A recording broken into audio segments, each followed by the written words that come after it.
15/5/1972 Poes garden, Veda நிலையம், புதுமனை புகுவிழா, கிரக பிரவேசம், புலர்காலை பொழுது, நாதஸ்வர ஓசை.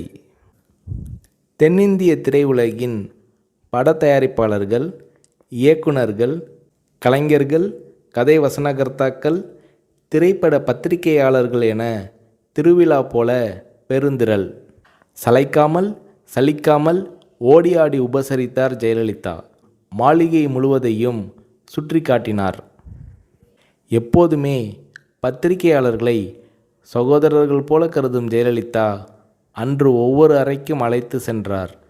இந்த மாளிகையின் ஒவ்வொரு செங்கல் செங்கலாக அணு அணுவாக பார்த்து கட்டியவர் என் அம்மா. இப்போது அவர் இல்லை என்றபோது ஜெயலலிதாவின் இமை ஓரங்களில் கண்ணீர் முத்துக்கள். படிப்பு அறை. அங்கே 1000க்கும் அதிகமான தமிழ் மற்றும் ஆங்கில நூல்கள், படித்து முடித்த நூல்களில் குறிப்பெடுக்க அடிக்கோடுகள். உடை அலங்கார அறை.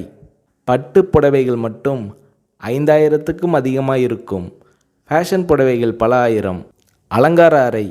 விதவிதமான ஒப்பனை பொருட்கள். நகை அலங்கார அறை.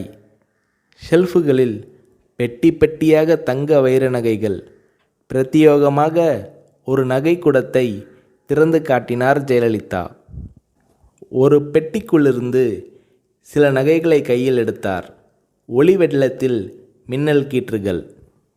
இவை மைசூர் மகாராஜா என் முன்னோருக்கு கொடுத்தவை என்றார் ஜெயலலிதா. வரவேற்பு அறை. வெற்றி படங்களின் கேடயங்களும் பதக்கங்களும், அப்பா அம்மா படங்களும், ஜெயலலிதாவின் குழந்தை பருவ நடன அரங்கேற்ற படங்களும் வரவேற்பு அறையை ஒட்டினாற்போல் மிதியடிகளுக்கென்றே சிறப்பு அமைப்பு. நூற்றுக்கணக்கான மிதியடிகள். வீட்டுக்கு வேதா நிலையம் என்று பெயர் வைத்திருக்கிறீர்களே என்று இளம் பத்திரிகையாளர் ஒருவர் கேட்டார்.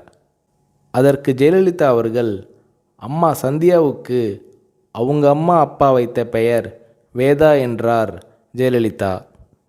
சந்தியா என்பது சினிமாவில் நடிக்க தொடங்கிய போது சூட்டிக்கொண்ட பெயர் என்றார் ஜெயலலிதா.